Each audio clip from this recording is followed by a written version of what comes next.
Hi, everybody. Welcome to our second book discussion. We are going to do a little bit of a reading, and then we're kind of going to pick up where we had left off in our last discussion. If you joined us last time, or if you watched the video, you would have heard us talk about how we've realized that in experiencing what we're all going through with this pandemic, there are a lot of parallels with what we experienced in grieving Kirby when she died, the kind of shock of it, and moving through all of that, we felt some of the same sorts of feelings coming up. So we had sort of left you with those thoughts, but we thought it would be kind of us to offer you some actual strategies to help move through these things that we're experiencing.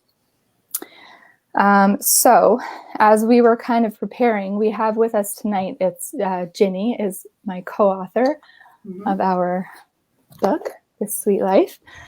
And Ginny is a licensed clinical social worker. So it was really exciting to write the book with her because I knew that she would have a lot of like science-based educated insights to offer, as well as her own personal impressions. And I was just coming from a place of personal impressions. So it was nice to have that balance. And then we also have Ginny's husband, my dad, George, who is also a social worker and has done a lot of counseling. He worked with the FDNY after 9/11. So he was really instrumental in our family kind of moving through as we were dealing right after the loss of Kirby. And if you've read the book, you'll see that, you know, we did some interesting things that I think were really important for all of us as we were managing everything. We also have Dr. Doyle with us, Glenn Doyle. He is one of our board members at Seek Safely. He does a lot of posting on our Facebook page as well. If you follow Seek on Facebook, you'll know his name from there. And Dr. Doyle has a psychology practice, and he has a lot of experience, especially with trauma work. So we thought that he would have some valuable insights for us tonight. So we're going to start out. Ginny, did you have a reading that you wanted to share with us? Yeah, this is sort of a broad reading. But I think, so I just wanted to describe a little section from the book about grief.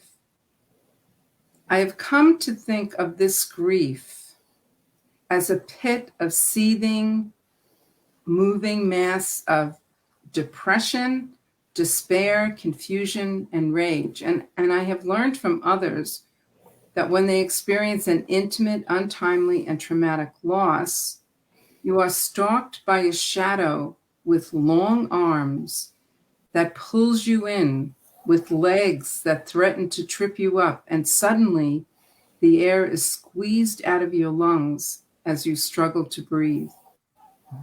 Naming this reality, feeling its pull, helped me to acknowledge its presence, and then tentatively dip my toe in without getting totally consumed. It is both essential and healthy for feelings to be acknowledged and not buried, yet some of these emotions seem too hot to handle. I often describe those difficult, uncomfortable emotions as a pack of little needy, annoying children constantly clamoring for attention. Each one is shouting for recognition, trying to edge out the others as less important. Pay attention to me.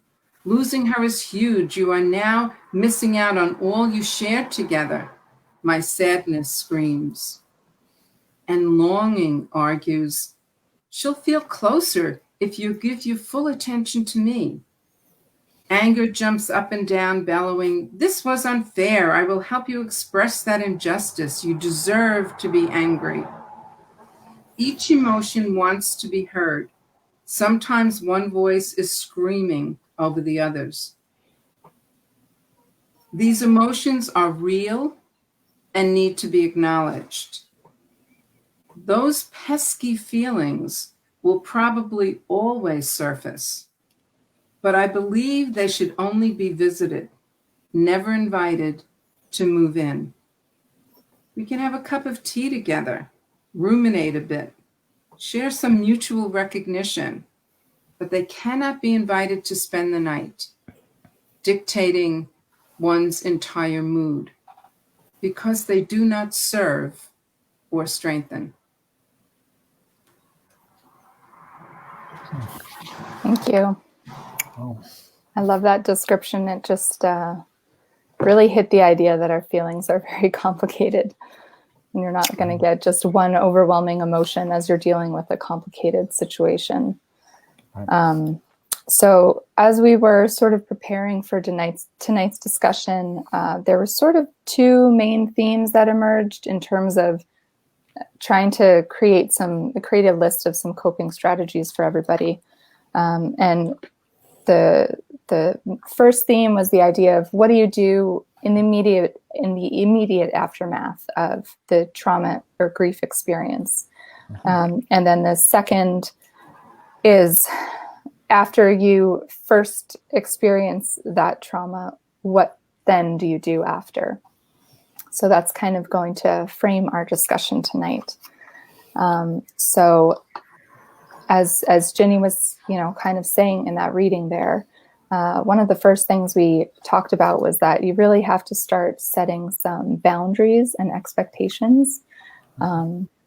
We found that people don't always really know what to do or say in the immediate aftermath of something. It can be kind of awkward. And Jenny, do you want to talk about that a little bit more? Well, most people they want you to feel better, especially the people who love you. They want you to feel better. And so sometimes you get the sense that people are trying to hurry you through whatever you're experiencing because they want you to get to that place where you're not so sad and you're not so upset. And sometimes people don't understand your experience.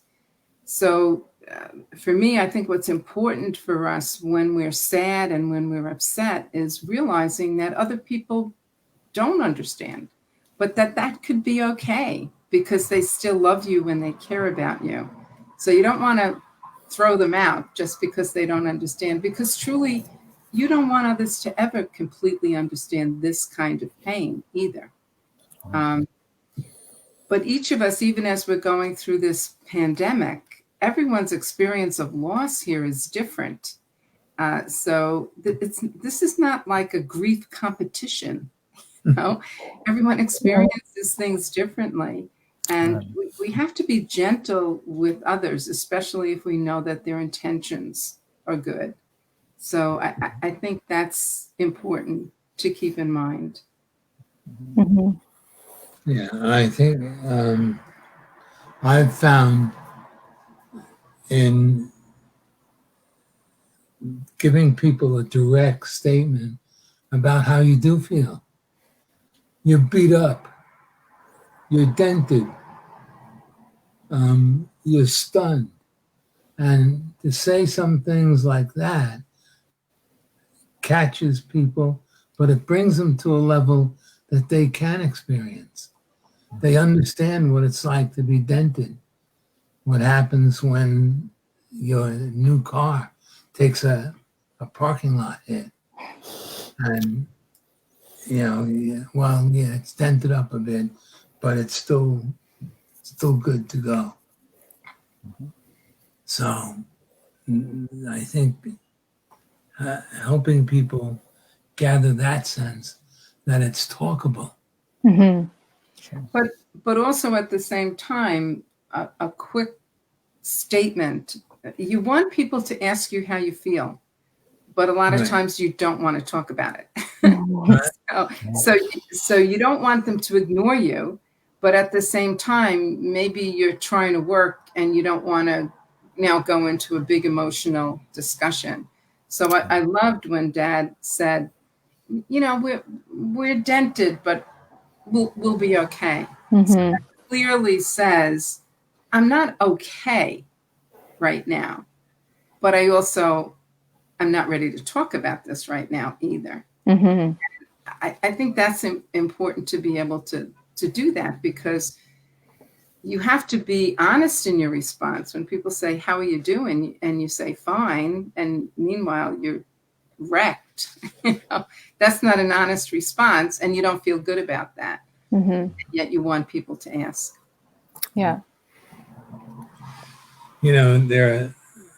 I think there are some people who they want the headline. They want to be able to take something of weight away and say, "This is what George said. Oh my God. That must be terrible." They want some weight to walk away with. They don't want to say, "Said he was okay." Mm-hmm. And I think we talked the other night about oftentimes if you're in the position of supporting somebody who's going through something like this, a really good thing to know is that just your presence is often really what's needed. You don't have to know the perfect thing to say or the right thing to say. It's not your job to make anybody feel better, but just being there for them is often the most valuable thing that you can give them. That's right. That's right. Because people sometimes, when it's been a terrible loss, that they're embarrassed and they're not sure what to say, so they avoid you. It feels horrible. Because now all of a sudden no one wants to talk to me or doesn't really want me around, almost like, this is contagious somehow. So it's very awkward. It's very awkward. But your point is important, Jean, that people just need presence. They need each other to be present. And there really isn't any right thing to say. Yeah. Something that really leaps out at me. And by the way, I just want our audience to know that we're on the call right now with a couple of my heroes, Ginny and George Brown, in terms of, we work together at Seek Safely, but, like a large part of my experience is working with trauma survivors. And, but I'm new. I've been doing this for over 10 years, but I'm new. You guys have been doing this on the front lines for decades. So, it's really interesting that, even though this hit you out of the blue, you'd been helping other people work through their traumas for a long, long time. I think it just goes to show that when it happens to you, no matter what you've done or what experience you have, it's still completely new. It's still completely its own thing. Something that really leaps out at me, Ginny, is how you described, kind of all these different feelings kind of tugging at you. And something that I really emphasize in my work, so a big part of the work that I've done in the past is with people whose sense of self is kind of fractured. I've done a lot of work with people who are diagnosed with dissociative identity disorder, what used to be called multiple personalities. And so a lot of the work that I do focuses on, people's relationship with the parts of themselves. And it's really resonant with what you described of a man. Sometimes there are going to be parts of ourselves that want very different things. And we kind of have to navigate that. We kind of have to be the leader of this system, inside of us. But, how do you do that when you have parts that want and need very different things? So that's one of the things that makes this this task really so complicated. And that's not really something you can communicate to any, no matter how well-meaning somebody is. How do you communicate that, right? How do you communicate? They say, well, what do you need? And what you kind of want to respond is if only I knew which part of me, right? The 10 parts of me, all really want and need different things. It's also really important to remember that neuropsychologically, we really like patterns. We like habits and we like routines. We spend our entire lives trying to come up with patterns and routines that work for us. And what a trauma is something that just destroys our sense of continuity. right? So as we're trying to figure out, like, like when that happens, our brain is like, ooh, I really don't like that. Do we have to do this? I really don't want to do this. That's why the first stage of grief is denial there. Because our brain is like, oh, is there any way to not? That's bargaining. Is there any way to not do this? We're doing this all inside our own head. And again, here, like other people who really mean well and are trying to be very sensitive and pay a lot of attention, but they're asking us what we need. Again, it's like, boy, there's no shame or nothing wrong with having no idea how to answer that question. Yeah, we don't always know what we need. Right. Okay, go ahead. Excuse me. I think the ability and the power of trauma to fracture a situation into many pieces is a real danger that we need to be aware of and work that person toward regaining some balance in there. And I think the balance is the beginning of solace in their life.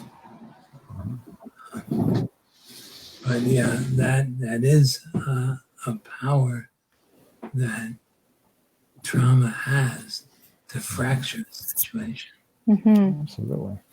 Well, when you think about that process too of regaining your balance, right? Yeah. Like so everybody watching this has had the experience of losing your balance and kind of getting it back. Like even when we get back up onto our feet, we're still shaky, right? We're still kind of worried about going over again. Right. Right. Absolutely. So even that question of what do you need to kind of get back on your feet? Like we even say that, I mean, how do I help you get back on your feet? We need to realize that might even change. Like that might even be not a completely consistent thing. And I think being held in the unknown is very difficult. Big time. I remember after Kirby's death, realizing that this was a big story, this was an international story, and not knowing how that was going to affect us and what that was going to mean for us in our life. And when we made the decision to be public so that people knew the story and we could tell the story as accurately as we knew, was scary because I didn't know where that was going to lead or what that was going to bring into our family. And I think a lot of people now, you're trying to frame how you want your life to look, but there are powers outside of you that are impacting that in a way that you can't control. And being able to do what you can and then step back and go, okay, I did what I could and let that be okay. Recognizing the frustration of it. We're talking about how important it is to acknowledge whatever the feeling is that you have rather than fight with it. Once we start fighting with how we feel, the feeling gets bigger because, it's trying to let us know that this is a real thing. It's just like, when our kids are upset, if we don't just allow the upsetment and be able to listen to it, they'll keep getting more and more upset to convince us how upset they really are. Yeah. So that kind of brings us to the second main thing we were talking about in terms of our coping strategies, this idea of dealing with the denial, which Glenn, as you said, is sort of famously one of the primary, like one of the first stages of grieving is denial. We're faced with this horrific situation and part of us just wants to shut it out and pretend it's not there. Right. So yes, we mentioned the phrase, feel your feelings, allow yourself to feel your feelings, which your reading, Mom, definitely brought up. And I know that one of the things I think people will find interesting in our book and our discussion of how we dealt with things after Kirby died was our family check-ins. Dad, I don't know if you want to describe what that was, what we did in the right in the first few weeks when we were all together at the house in Westtown after Kirby died, our evening check-ins. So the first check-in was that Sunday night Right. when everyone was in the house. Bob and Corey were here. Katie was here. I'll be back. Yeah, the troops were in. Bobby Magnanini was here. You had arrived from Canada. So what made you decide to gather everyone in the living room to talk? I knew that in the center of that gathering was the love and support that we needed at that minute. And that was one part of it. One part of it was it would give us the strength to say anything, no matter how crazy, scary, frustrating, confusing that it was. That had to be shared. That's who we were at that moment. Mm-hmm. It had to be given, in a sense, the imprimatur. This is okay. Yeah. This is difficult and painful, but it's okay. And I think as we talked, people looked around the room and said, "Oh, you feel that way too." Mm-hmm. I feel that. And again, it could be as crazy, shocking as I was ranting and raving about drawing and quartering.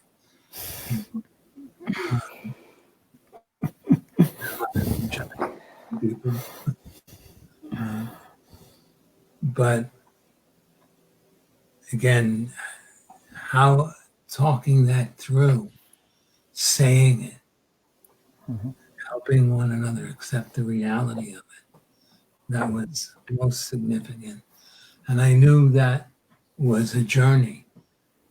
It was going to begin that night, and how far down the road that went, we didn't know. Mm-hmm. One night I thought that was so powerful was we all sat down, we'd get the little ones to bed and then we would come and gather in the living room. And you said, okay, so let's talk about how angry you are at Kirby. And I remember as soon as you said that, I thought, that's right. Everyone has to be able to express this. And that's a feeling that people go like, you can't be angry. It wasn't her fault that she died. You can't be angry at her. But yes, we were angry at her. We were angry that she was there. We were angry that she trusted him. We were angry that she didn't leave that tent. We were angry that she had spent that much money. We were angry that she didn't realize she had all she needed, but being able for everyone to be able to talk about how angry they were at her gave everyone permission to feel that, because sometimes in these kinds of situations, you feel like it's wrong to say something about the person who has passed. Mm-hmm. That's the wrong thing to say. But yet it's what you feel. Mm-hmm. It needs to be expressed. Yeah. And I think too, it was there as a checkpoint against, in a situation like that, you're going to hear some crazy stuff. Right? The reports of my demise were greatly exaggerated.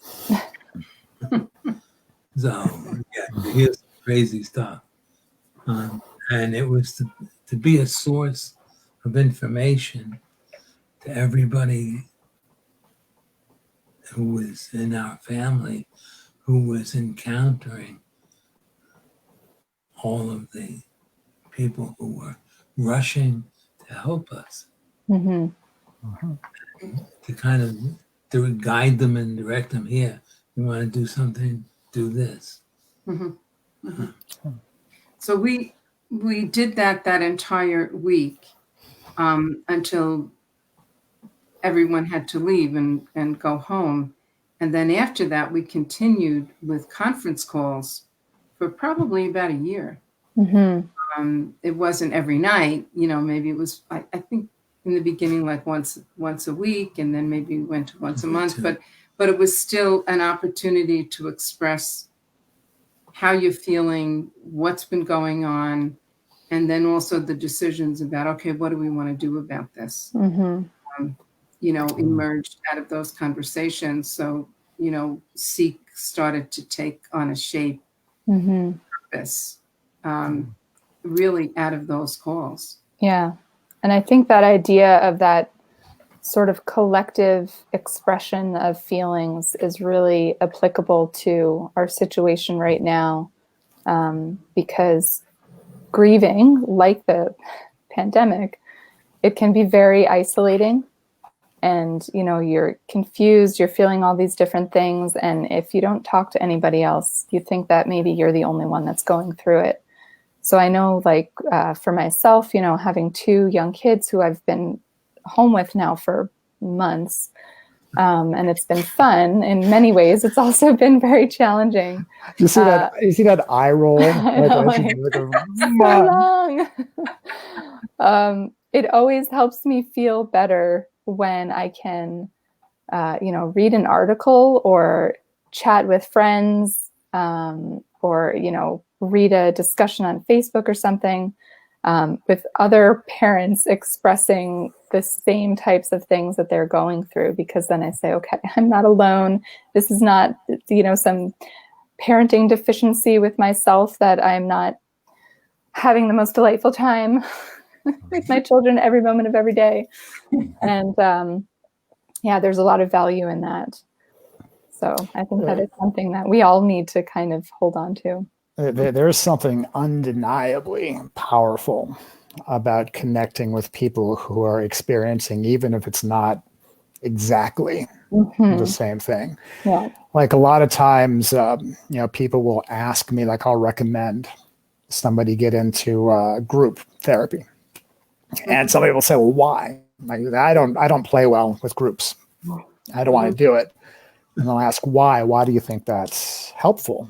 And I'll explain exactly that there's really something that can't even really be described. Like, I can tell you that, well, look, you're going to meet people who are struggling with really, really similar things and whatnot. But until you're in the room with somebody, or in the case of the pandemic, sometimes these rooms are now virtual. We're doing it like this, or on social media or whatnot. But until you really connect with a real human being who is experiencing, substantively the same thing that you're experiencing, it doesn't really click in your head that I'm not nuts. Like, I'm not weak. Like, I get that a lot. Like, I get the, like when I will post something on social media, and sometimes it'll be something pretty generic. Like, look, a lot of trauma survivors think that they are total failures. For some reason, they think they have somehow failed. And invariably, I'll get several hundred people saying, wow, I thought that was just me. So there's something, and this kind of, like, it brings us full circle to this idea of skills, right? Like, so putting word, Jenny, you said a few minutes ago, like verbalizing these things, that's actually a skill that, like, you may not think about it as a skill that, you can practice and get better at. But I tell you what, if you don't have practice, which a lot of people don't, at actually identifying what I'm feeling and putting words to it in such a way that another human being can understand, like, it's really easy to let a lot of stuff just rattle around in your head and your heart. So that's a skill. For sure. There's also a level of skill involved in this thing that we call radical acceptance.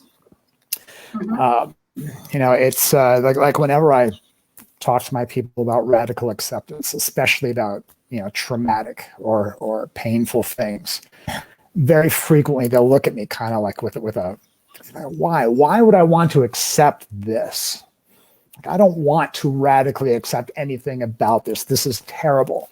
If I accept it, and then I ask them to finish that sentence. Really? What? Come on. If you accept it, then it's a thing. Then it's real. Then I really have to deal with it.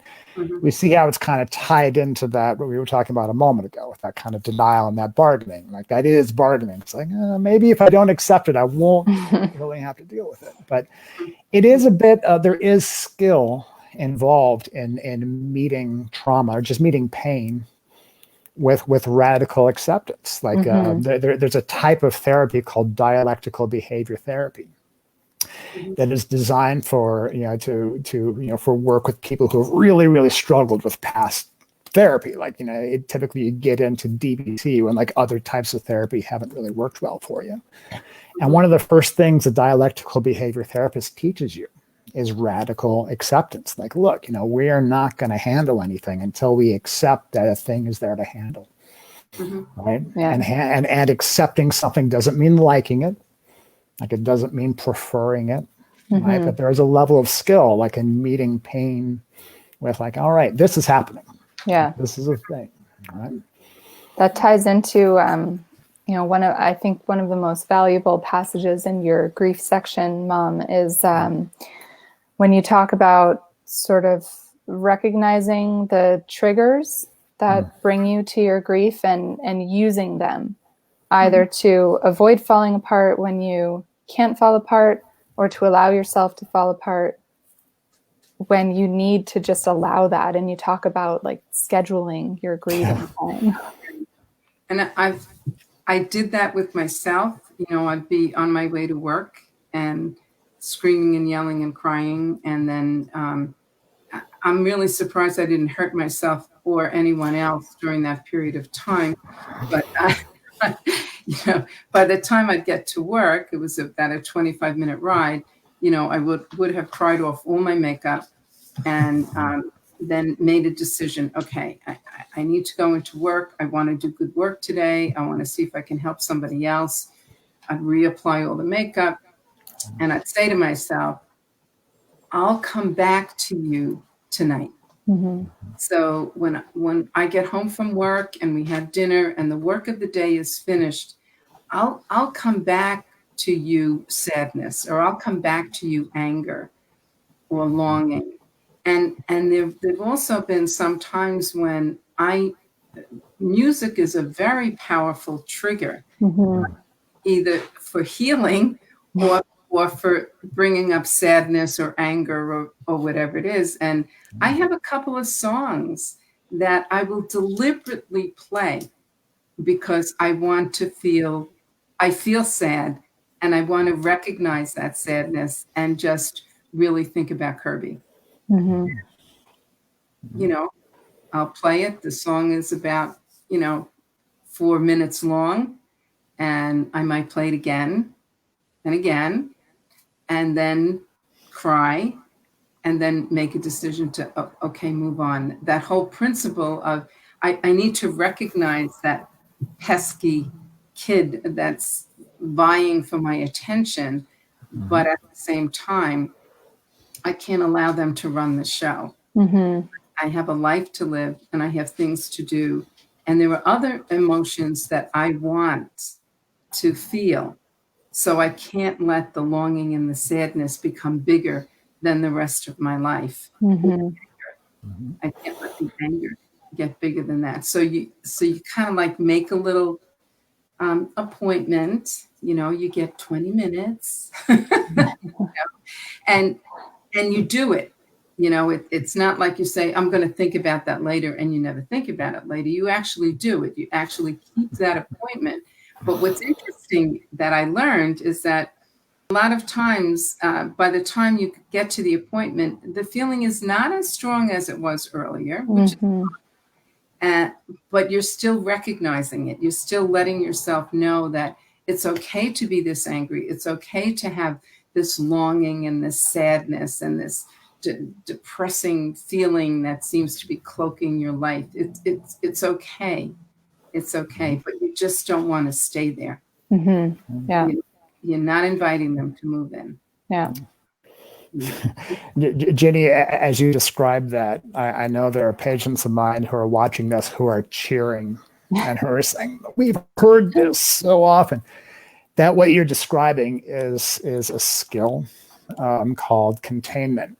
Like in the trauma treatment industry, we talk about containment. Like there's and this might be an important moment to kind of mention that, you know, the skills involved in kind of containing and coping with the shock of a traumatic event or a traumatic loss are related to but different from the skill set necessary to kind of process that trauma and to move on with your life, right? Like we're actually talking about two different phases of treatment. And part of what gets frustrating, I think, for folks who have experienced trauma is they have a lot of people coming up to them kind of at the time, and they're trying to be very philosophical, right? Like they're trying to be like, okay, well, they're in a better place and they're not in pain anymore. And these things that you think about as helpful in kind of processing and moving on when they're not there.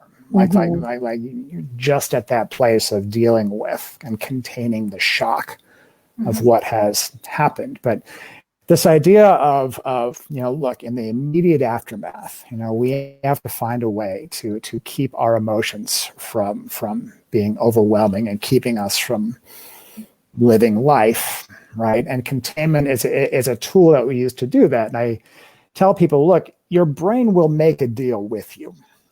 Like so much of my work is about like, we have to get on good terms with our brain. And our brain really will, it really will make the deal with you that, look, I will let you function today without being overwhelmed with grief if you make the deal with me that I get to be overwhelmed with grief at some point tonight. Okay. Like I need that time to kind of fall apart and I need that time to feel the pain and whatnot, but I'll make that deal with you that maybe not now. I'll contain that. I'll put that in a box so we can deal with it later. Now, the flip side of that is if you're going to try and make deals with your brain like that, you have to keep your end of the bargain, right? You actually have to give your brain that opportunity later tonight when I'm alone and I can listen to my music and whatever. I have to give my brain that opportunity, because if you skimp on it, and if you like, because some people do this too, right? They discover that, oh, wow, you mean I can kind of stuff this feeling? Why would I not just want to do that indefinitely? Why would I want to feel this, right? Your brain will eventually figure that out and say, hey, I'm not making that deal with you. You will be overwhelmed by this. But the point is that, I love the way that you framed it, Jenny, as you got to schedule time to break down. You know, you have to kind of schedule time to feel your feelings, because that's really, really important that, you know, look, we acknowledge that there's no, it's part of radical acceptance, you know, like we have to acknowledge there is not a way out of feeling some of these terrible, terrible things. Just need to do it in a way that allows us to live life, continue to function, be there for the people we need to be there for, including us. Yeah. So I think that kind of brings us into the next side of it, which is after, you know, you're dealing in the immediate aftermath, dealing with other people, setting those boundaries and those expectations, finding ways to allow yourself to feel what you're feeling and not denying it, but allowing it to be there, but not letting it take over.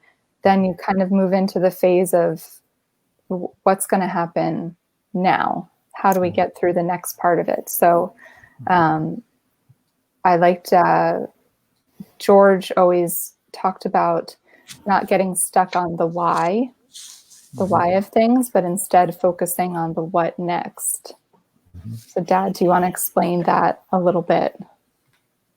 What was the counseling context that you would use that in, and what did it mean? In working with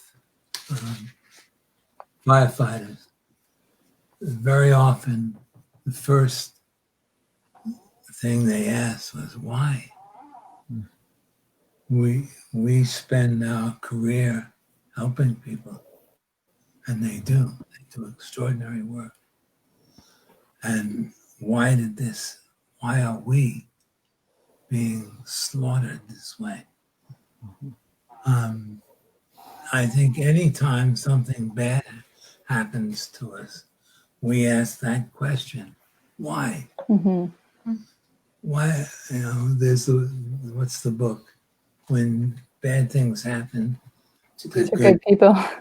Harold Kushner. Yeah. if this is God's plan, I want another God. Um, the the real question. the real question is, okay, what now? Let me look around and see what I'm standing in the middle of. What's this about? And what do I do to start moving forward? Yeah, I can only control my response to whatever it is that's been presented in my life. Mm-hmm. I can only control that. I can't control those other things that happen that are beyond my ability to control. Mm-hmm. Being able to say, okay, I don't like this. I don't feel like I accept it. And yet I'm recognizing that it's here. And yeah, I do need to just figure out what am I going to do now? Mm-hmm. And how do I want to respond to this? And I do have control over that. It's hard. It's really hard because you just want to lash out, but you do have some control over that. And I think that's another thing that's happening to people now. And I'm seeing this with some of my clients too, that is struggling just with general mood. Mm-hmm. I'm feeling out of sorts, like I'm not in my normal routine. Things aren't going the way I want them to. I wanted to do this and now I can't. It's shut down. My work, everything's been disrupted. I want to go shopping and touch things and I can't. So, that feeling of annoyance and impatience and frustration, it's important to recognize that that's a real thing. That's a real thing. Right. But I also, don't want to be like a total bitch either, so I want to reel some of that in, or do things that will help me to calm down and feel a little bit better. We talk about the concept of self-care. What do I need to do to get to a place to soothe this disturbance of mood? Mm-hmm. And it might be watching less news. It may be reading something. I think about comfort reading, Mm-hmm. like comfort food. I find myself making birds. George has been doing woodworking projects in this pandemic and just making lovely, beautiful pieces of work. I'm going to have 1,000 birds next to the tree by the end of next week. I wish I was doing anything half as cool. And that's usually the case, but that's, So, whatever it is you can do that kind of soothes you a bit. Lots of people are gardening now or cooking. Mm-hmm. Baking. Baking. Yeah. I'm eating a lot of baking, if that helps. Like you're baking, I'm eating a lot of things that are baked. I don't know if that's the same. Similar.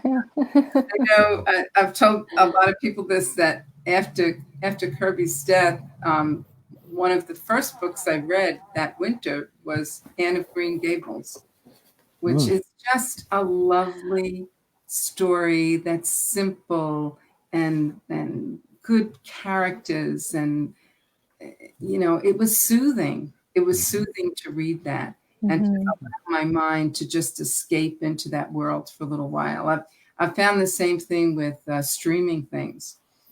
Certain stuff that I've streamed that I just consider it to be comfort watching. And it's really about the characters. For me, that's what is soothing, and I like. So I think you learn what is your trigger, how you're reacting to stuff, and whether that's okay or whether you want to change that.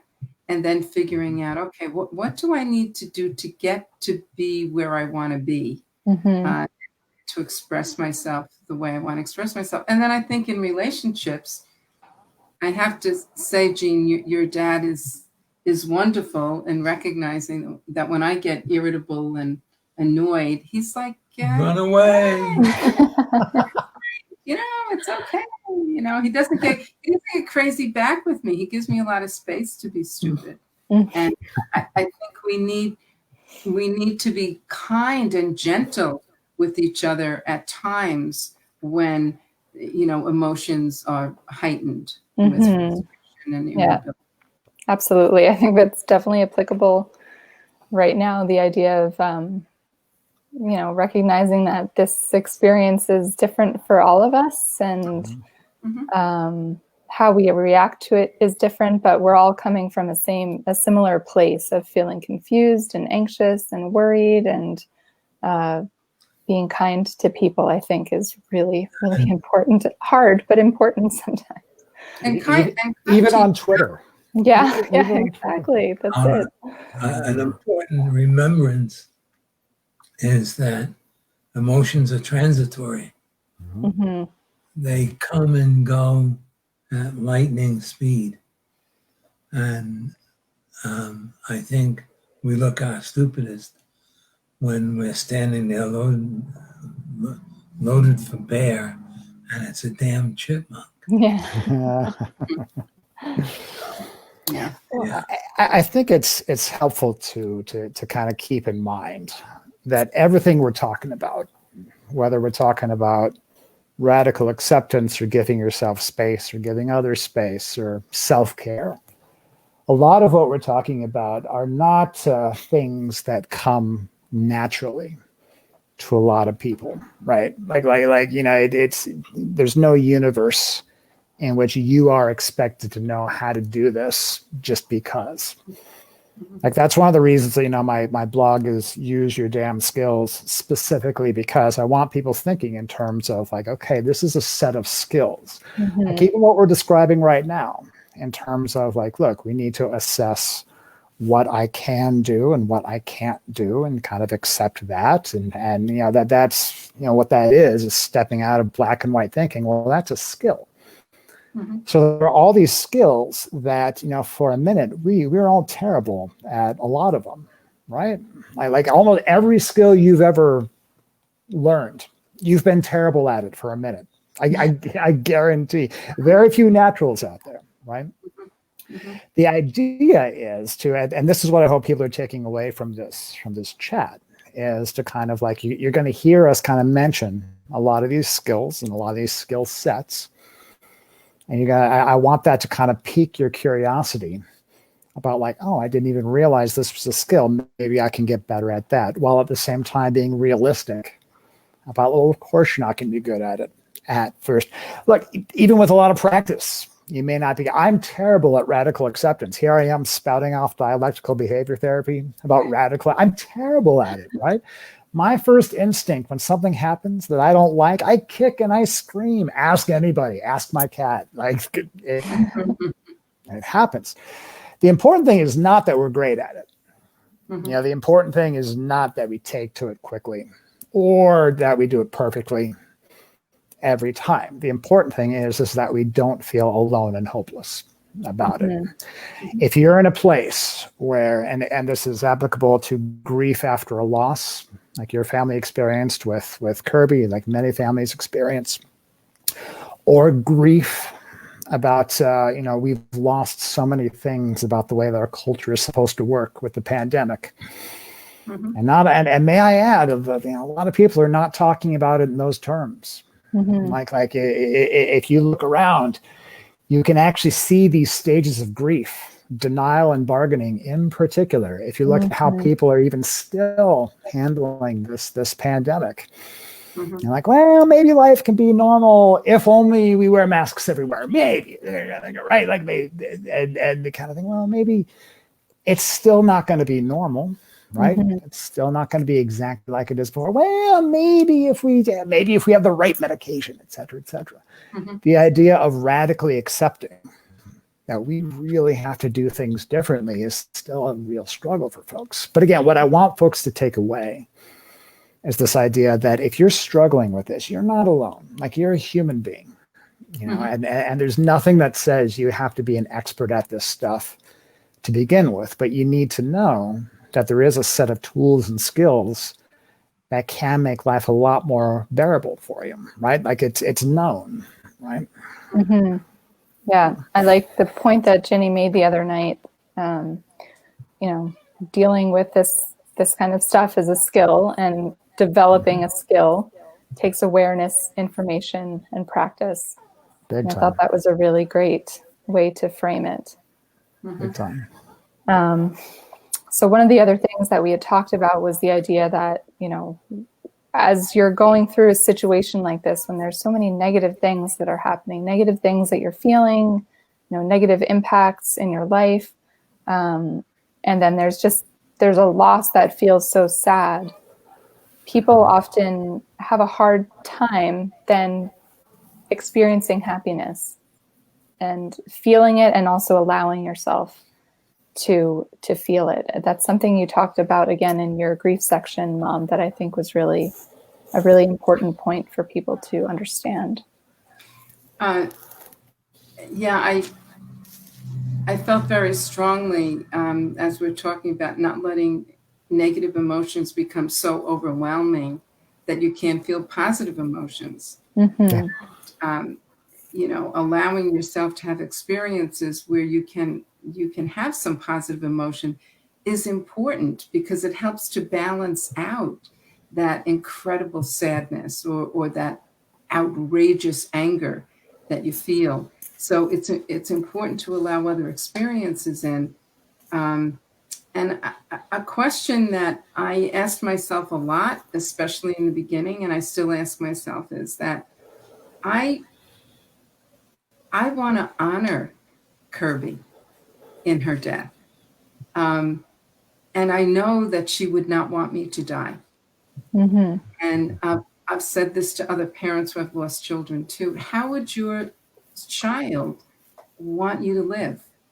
Would they want you to die too with them?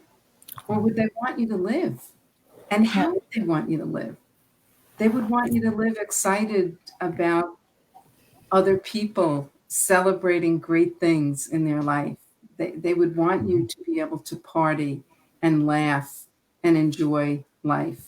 So I don't honor her by opting out of living. I honor her by living the way she would be living if she were here. Mm-hmm.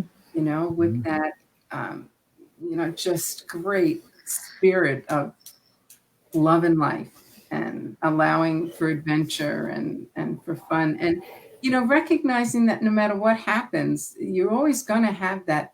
It's always going to be bittersweet. You're going to experience some things that are great, but you're always going to have that tug of, oh, I wish she were here, or oh, she should have been here for this, and you can feel more than one thing at once. Mm-hmm. Yeah. All or nothing. I think sometimes we feel like, gee, I haven't worked through grief if, you know, if I can't banish that sadness. Well, no, that's always going to be there a little bit. You just have to figure out how to live with it. Yeah.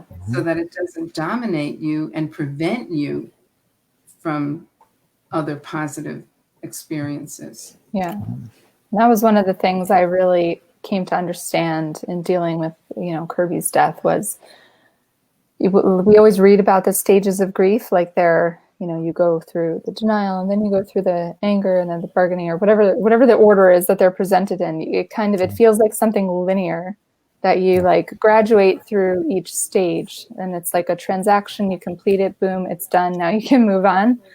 And I realized, no, it's not actually like that at all. It's more like you go here and then you come back over and then you twist around and then you're over here and then you're all over the place.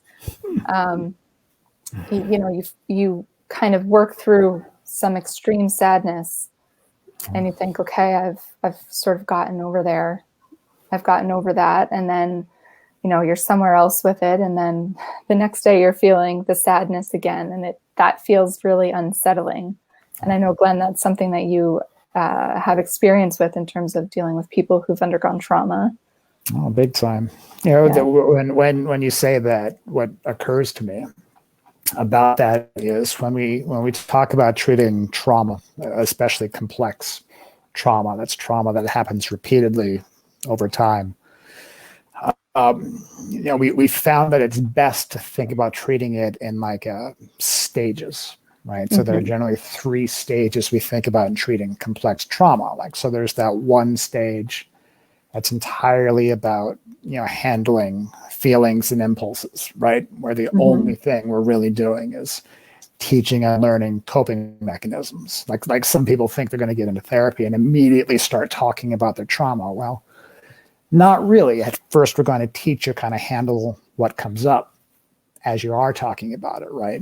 And then you move into the second stage, which is about talking about the trauma and processing what it means to you, et cetera, et cetera. And then there's a third stage that's about kind of reintegrating your life and moving on. But the point is that a lot of folks really think that, all right, if I'm moving from that first stage, where it's all about coping and then we're moving into the second stage of really processing and stuff, I can leave all that stage 1 stuff behind, right? Okay. I don't have to think about coping skills anymore. I'm processing now. I'm like, no, you carry it with you. And even after you get to that third stage of kind of life reintegration and moving on, does that mean you'll never be processing another piece of trauma? Probably not. It definitely doesn't mean that you'll not be using these coping skills you developed in stage 1. Right. So I think the idea that we're constantly bouncing back and forth between either whether we're talking about stages of trauma or stages of grief. Because again, like if you've gotten to the point, so the third stage of grieving supposedly is depression, right? Like the denial, anger, bargaining, depression. If you've gotten to the point of where you're good and depressed, does that mean I'm never going to slip back into like, well, maybe I don't need to feel this if I only do this? Well, no, right? So you're always going to kind of be bouncing back and forth. Yeah. Again, I'm going to sound like a broken record. Super important that we keep an overlay of radical acceptance on this entire thing. Like you're feeling what you're feeling. Okay, like you're experiencing what you're experiencing. You're not going to deal with it if you're denying the reality of its presence, right? Yeah. So even if you may not like the fact that, look, some days I feel like I'm starting from square one, man. Some days I feel like I'm back at the beginning. Some days I want to just deny that the entire thing is a thing. Right? It is what it is. My mom will love that. She constantly goes around saying it is what it is. I'm like, Mom, you're a dialectical behavior therapist. You didn't even know it. Super important. Super important. Yeah. Sorry, Mom, were you gonna jump in? No. So one of the next things that we talked about was, as you're ready to kind of move forward, for me anyway, I found that it was like 2 years were like fog for me, where I was just sort of in a survival mode. And then there was just a point where I was ready to kind of say, okay, it's time to do something different. And for me, of course, that moment where I felt ready to change was by taking a trip, which is not something we can all do right now, really. And keep it local, though. That's cool. But I find, the meat of that idea is just trying to shake up your routine a little bit, give yourself a sort of change of scenery. And that can even be like learning something new or reading a book that takes you somewhere else. And sometimes that can give you that energy that you need and that kind of new perspective on what you've been dealing with to start moving ahead into a different place from where you've been. And, again, accepting that where you've been was where you needed to be in that moment. But that it's time to start going somewhere else. Yeah. So in the book, like my journey was that we had moved into a brand new house. Mike and I, my husband and I, got married in the summer of 2009, and then Kirby died in October 2009. On October 2nd, we moved into a brand new house, and she died on October 8th. So that house for us was like our little cave of sadness in a way, which sounds awful, but like I think back on it with sort of fondness, because it was like exactly the cocoon that we needed at that time. Yeah. Then we were ready to go, and we moved and kind of started over again for ourselves. So I have a feeling that a lot of people coming out of this, or working through the pandemic and then coming into something new, I think a lot of people are going to be making some big life changes, and that'll be really interesting to see how that plays out for people. Yeah. Well, and that's really the thing, is that regardless of what happens to us, we still have a life with goals and with values and things that we want to feel and situations we want to create. Like, that doesn't stop. And it's almost part of that denial bargaining thing, where part of us thinks, well, if I push the pause button indefinitely on my life, does that mean I don't have to deal with this? Like if I pretend that I no longer have these goals and these values and whatever, can I, because I'm happy to make that sacrifice, we think. But that's the thing and Jenny said it as well, this idea that, look, would they want you to indefinitely push the pause button on your life? No, like in Kirby's case, we absolutely know it's not the case. Like you said a moment ago, what would Kirby be asking us to do? Like she'd be wanting us to party. I was just saying, I don't know if I even have what it takes to live as Kirby. like everything I've ever heard about Kirby, wow, she is #goals in terms of living in the moment and creating adventure and stuff. But you still have that life, like regardless of what happens, like you still, and you always will have, like up to the point where we have no more life. Right. Now, I tweeted a few days ago. I woke up, and just the first thing that was on my mind, and I tweeted it out, was like, "Hey, check it out! I woke up. So did you. Like, let's do something." But this 24, not everybody did. Let's do something with this 24 hours. That's true. Yeah. So I know one of the things that I've held on to too is that the famous stages of grief are the 5 stages of grief, but there's talk now of this 6th stage of grief. And it's meaning as a 6th stage of grief. So it's the idea of, you acknowledge that, whatever happened, whatever the horrible thing is that you're dealing with, and you're accepting it into your life, it's never going to not be horrible or not be awful, but you can find something, some meaning in it for yourself. And it doesn't change that the thing was bad, but it gives you a way to hold on to it, but move forward with something positive for yourself. So, in our story with dealing with the loss of Kirby, we created Seek because we just felt like there was something really bad had happened, but maybe her experience could be instructive for other people so that it wasn't something that was repeated again. And that's been really, valuable to us, I think, in coming to accept what happened and finding a way to live with it. Yeah. This issue of meaning, it actually has a long history in psychotherapy. There's a book that I think everybody should read, titled "Man's Search for Meaning" by Viktor Frankl, Frankl. It's right up there with the book that George mentioned of when bad things happen to good people, by Harold Kushner. But Viktor Frankl was a Jewish psychiatrist and he was in a concentration camp.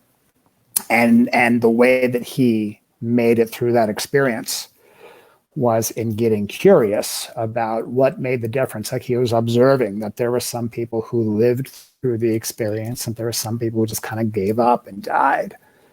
And he wanted to know, is there a difference? Like, can I put my finger on what makes the difference between the ability to survive and the ability, the lack of ability to survive? And what he came up with, what he noticed, was that it was the prisoners who were able to assign some sort of meaning to their experience that were most equipped to survive the concentration camp experience. So, for example, he talked about like one of the prisoners decided that, look, my meaning for being here is I'm going to survive this so I can go out and tell the world about it so it'll never happen again.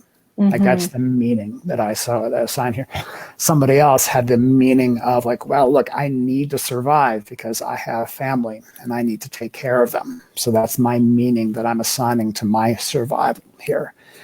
The thing that's really important to keep in mind about meaning, and Viktor Frankl invented an entire type of psychotherapy called logotherapy out of this theory of like meaning is super important. But the important thing to remember about that is we're talking about not necessarily finding meaning. Because I struggle with the idea that everything happens for a reason. Like, get out of here. I don't buy that. I believe that we all have the opportunity to create meaning out of whatever happens to us. And we can either choose to take that opportunity or not. But it's important to know that psychologically, it's been shown that there's benefit to taking that opportunity to decide that, like, I'm going to create meaning here. Mm-hmm. So it's not that you necessarily have to, like, again, I know people who torture themselves. Like George said at the top of our discussion here, like there are people who torture themselves trying to find the why. Why? Mm-hmm. We don't need to do that. We can turn it around and think of it as like, well, look, I may not be able to find meaning in this, but I sure can create meaning on purpose. Mm-hmm. Mm-hmm. Yeah. So, thank you for joining us this evening, Dr. Doyle and Mom and Dad. My pleasure. Anytime. As we're talking, I'm thinking, we have a lot of really interesting things to say here, and I think what I'll do is I'll put some of these ideas into a blog post so that hopefully people can reference it if they find it useful. Mm-hmm. And but yeah, thank you for joining us. And any final words, Mom or Dad? Or well, I just think you talk about finding meaning or creating meaning, and I think people may need to seek out professional help if they feel like this has so derailed their life that they're having trouble living. Mm-hmm. They can't find any kind of meaning in this at all. So I think that's a really helpful thing for us to know when we need some professional help. And, our goal, our hope in writing the book was always that not only would people come to know who Kirby was, but we would also bring them to seek and to what our experience was, and hoping that sharing our experience and our grief journey would be helpful to others who are also struggling and grieving, because life is hard. Yeah. Life is hard, and we need each other to get through it well. Mm-hmm. Absolutely. Yeah.